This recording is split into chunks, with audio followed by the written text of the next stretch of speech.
First option है हमारा यहाँ पर मार्जिन। देखिए अभी हमारा कर्सर कहाँ ब्लिंक कर रहा है, यानी कि ये एरिया और ये एरिया है ये हमारा छूटा हुआ है।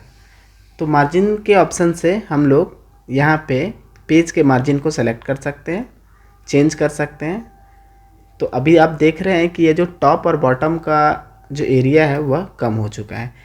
तो इस तरीके से यहाँ पे बहुत सारा ऑप्शन है मार्जिन को सेट करने के लिए, जो पसंद है आप क्लिक करके कर सकते हैं। नेक्स्ट ऑप्शन है हमारा ओरिएंटेशन। ओरिएंटेशन के माध्यम से हम लोग पेज को घुमा सकते हैं। अभी मेरा पेज हाइट वाइज है, अब हम इसे चाहते हैं कि लैंडस्केप हो जाए हमारा। तो यहाँ पे दो ऑप्शन आपको दिख रहा होगा, पोर्ट्रेट और लैंडस्केप। तो मैं लैंडस्केप पे क्लिक करूँगा तो ये हमारा पेज लैंडस्केप वाइज हो चुका है। और फिर से अगर पोर्ट्रेट करना है तो पोर्ट्रेट पे क्लिक कर दूंगा। नेक्स्ट ऑप्शन है हमारा साइज़। यह ऑप्शन हमारा यूज होता है जब हम किसी भी डॉक्यूमेंट को प्रिंट कर रहे होते हैं। तो प्रिंटर बहुत तरह का होता है और उस प्रिंटर में बहुत तरह का पेपर हम लोग यूज करते हैं। ज़्यादातर जो लोग पेपर यूज़ करते हैं वो A4 साइज़ होता है। तो यहाँ से हम लोग A4 साइज़ सेलेक्ट कर लेंगे और उसके बाद हम लोग प्रिंट कर सकते हैं। तो यहाँ पे बहुत सारा ऑप्शन है, जो भी जिस तरह का आप पेपर यूज कर रहे हैं, जिस साइज़ का, तो यहाँ पे आपको साइज़ को सेलेक्ट करना बहुत ज़रूरी है। आगे यहाँ पे कॉलम्स है, तो ये बहुत ही यूजफुल ऑप्शन है आपका पेज लेआउट में। यहाँ पे पहले मैं कुछ टेक्स्ट को इंटर करा लेता हूँ और यहाँ पे अभी हमारा आ चुका है टेक्स्ट। अब इस कॉलम्स के माध्यम से क्या कर सकते हैं हम लोग, पेज में जो मौजूद हमारा सेंटेंस है, पैराग्राफ है, इसे हम लोग पार्ट में डिवाइड कर सकते हैं। मान के चलिए मुझे एक ही पेज में ये सारा टेक्स्ट दो पार्ट में चाहिए। जैसे आप लोग न्यूज़पेपर पढ़ते होंगे तो प्राय करके आप देखते होंगे जो हमारा टेक्स्ट होता है वो पार्ट बाय पार्ट रहता है। तो पहले मैं इसे सिलेक्ट कर लेता हूँ।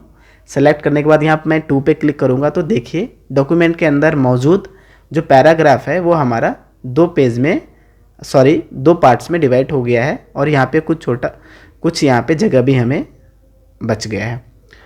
अगर मैं चाहता हूँ 3 पार्ट्स में हो जाए तो मैं यहाँ पे जाके 3 पे क्लिक करूँगा तो ये हमारा एक ही पेज के अंदर जो सारा पैराग्राफ है वो 3 कॉलम में डिवाइड हो चुका है। तो इस तरीके से यहाँ पे बहुत सारा ऑप्शन है, आपको जो भी पसंद है आप क्लिक करके चेंज कर सकते हैं। चलिए नेक्स्ट ऑप्शन है हमारा यहाँ पर ब्रेक्स। ऑलरेडी ये ऑप्शन हम लोगों ने होम मेनू में पढ़ लिया है। तो क्या कर सकते हैं, इसके माध्यम से हम ब्रेक कर सकते हैं। यहाँ पे भी हमारा कर्सर है और हम चाहते हैं कि इसके बाद का जो भी टेक्स्ट है वो हमारा दूसरे पेज में ब्रेक होके चला जाए। तो जैसे ही ब्रेक पे क्लिक किए देखिए सारा टेक्स्ट हमारा दूसरे पेज में आ चुका है। ब्रेक्स के अंदर यहाँ पे और भी ऑप्शन है, जैसे कॉलम है, टेक्स्ट रैपिंग है, नेक्स्ट पेज है, कंटिन्यूअस है, इवन पेज है और ऑड पेज है। तो बहुत ज़्यादा यह भारी ऑप्शन है नहीं, बस जो ऑप्शन है आप क्लिक करते चले जाएं, उस हिसाब से आपका सारा काम इसमें होता चला जाएगा। दोस्तों आगे है लाइन नंबर। लाइन नंबर में क्या होता है, जो हमारा डॉक्यूमेंट के अंदर जो आपका लाइन है सेंटेंस का, हम वहाँ पर लाइन नंबर डाल सकते हैं। तो इस पर क्लिक करेंगे और जैसे ही क्लिक करेंगे तो यहाँ पे देखते हैं कि जितना भी हमारा लाइन है उसके आगे काउंटिंग लग गई है। तो इस ऑप्शन का इस तरीके से हम लोग इस्तेमाल कर सकते हैं। अब जो नेक्स्ट ऑप्शन है इसके माध्यम से हम लोग क्या कर सकते हैं, जो वर्ड है, 2 वर्ड, बहुत बार ऐसा होता है जब हम लोग किसी पेज में कुछ लिख रहे होते हैं तो आगे फिर पेज खत्म होने वाला रहता है लेकिन हमारा वर्ड खत्म होता नहीं है। तो उसके बाद हम लोग डैश का इस्तेमाल करते हैं। तो यहाँ पे इस ऑप्शन के माध्यम से हम लोग डैश का इस्तेमाल कर सकते हैं। जैसे कि यहाँ पे देखिए एम्बेड लिखा हुआ है तो EM है और BED के लिए आगे जगह नहीं है, तो डैश हो करके बाकी का आपका लेटर नीचे आ चुका है। तो इस तरीके से आप लोग हाइफेनेशन का इस्तेमाल कर सकते हैं। अब यहाँ पे जो ऑप्शन है ये आपका मार्जिन के लिए है। जैसे मैं चाहता हूँ कि नीचे का जो पैराग्राफ है वो हमारा थोड़ा जगह छोड़ के आ जाए, तो यहाँ से आगे पीछे हम लोग कर सकते हैं। तो इस तरीके से हम लोग पैराग्राफ के टेक्स्ट को एडजस्ट कर सकते हैं। आगे यहाँ पे आप देख रहे होंगे कुछ ऑप्शन आपका शो नहीं कर रहा है, हाईलाइट नहीं हो रहा है। तो इसको हाईलाइट करने के लिए पहले मुझे यहाँ पे कोई एक ऑब्जेक्ट को लाना पड़ेगा। मैं यहाँ पे एक शेप्स को लेते आता हूँ अब जैसे ही मैं यहाँ पे सेव पे लाया हूँ तो देखिए यह सारा हमारा हाईलाइट हो चुका है। तो एक एक करके मैं बताऊँगा। पोजीशन, यहाँ पे डिफरेंट टाइप्स ऑफ पोजीशन है। आपको जिस तरह का स्टाइल चाहिए, जहाँ पर आपको ऑब्जेक्ट को एडजस्ट कराना है, तो यहाँ पे दिया गया है।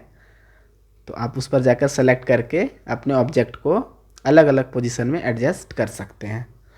इसके बाद दोस्तों है रैप टेक्स्ट। टेक्स्ट रैपिंग के अंदर बहुत सारा ऑप्शन है। जैसे एक यहाँ पे देखिए एक स्क्वायर ऑप्शन है।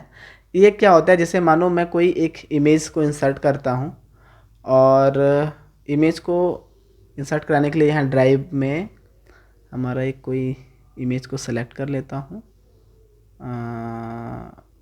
ये वाला फॉर एग्जांपल इंसर्ट करा लेता हूँ। अब मैं इसे एडजस्ट करूँगा कॉर्नर से। ये देखिए कॉर्नर से जैसे मैं खींचता हूँ तो ये हमारा इमेज छोटा होता है। अब जब हम इमेज को मूव करने का कोशिश कर रहे हैं तो वो हमारा मूव नहीं हो रहा है। तो इसे करने के लिए मैं टेक्स्ट रैपिंग में जाऊंगा और यहाँ पर जैसे स्क्वायर पे क्लिक करूँगा तो अब देखिए इमेज को हम आसानी से ईजिली कहीं पर भी लेके जा सकते हैं। और इसके बाद देखिए यहाँ पे in front of text, behind text है। तो टेक्स्ट को इमेज के ऊपर या इमेज के पीछे ले जा सकते हैं।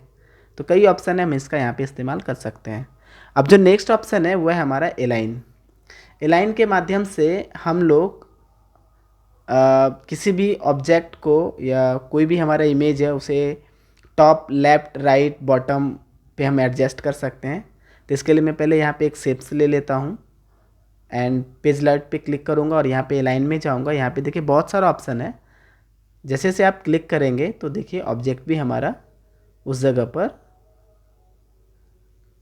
देखिए यहाँ पे जो भी है आप क्लिक करेंगे तो ऑब्जेक्ट हमारा मूव होता रहेगा। नेक्स्ट ऑप्शन है हमारा ग्रुप।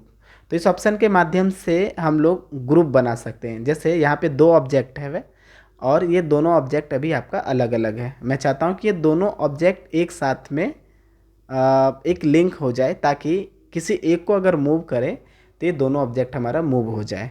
तो इसके लिए मैं दोनों को सेलेक्ट करूँगा कंट्रोल ए के साथ और ग्रुप में जाऊंगा और ग्रुप पे जैसे ही क्लिक करूंगा तो देखिए अब ये जब भी मूव होगा तो दोनों साथ में मूव होगा।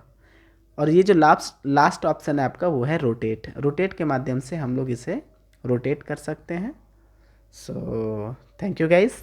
आशा करता हूँ कि मेरे द्वारा दी गई जानकारी आपको बहुत अच्छी लगी होगी।